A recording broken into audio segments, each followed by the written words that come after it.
Well, here we are down at the boat. It's that time of year again. Thank goodness. I got so excited I pulled the cover up without videoing it. But that's not interesting anyhow. Good news is batteries are good. Boat's dry.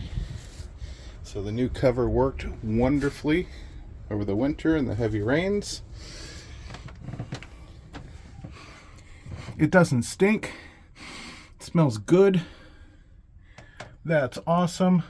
Things are a little unorganized, but that's what a little bit of elbow grease is for. So I still need to get the Suzuki's tied in with the Garmin. Hopefully they have their software release. They didn't have it last season, and that's why that's still a mess back there. But all in all, she's just as I left her, dirty, needing new upholstery, but I couldn't be happier.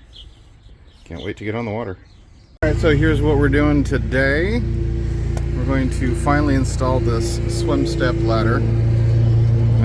I did cut a spacer to go into here and under there to make this gap a little smaller, because this is hitting the rub rail, but I think I'm going to trim the rub rail and then just seal it all up.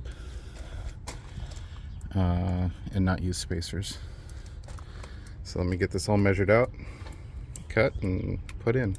On second thought, I'm going to go home and grab the spacers. I don't want to cut that. There's no reason to do that. Let's do it right. Alright, so here's the ladder installed. The spacers in there. I still need to put some sealant over here, but holes are all sealed. Used some 4200 underneath here and underneath there and in the holes. All the holes there, and the seal here. Let's take a look.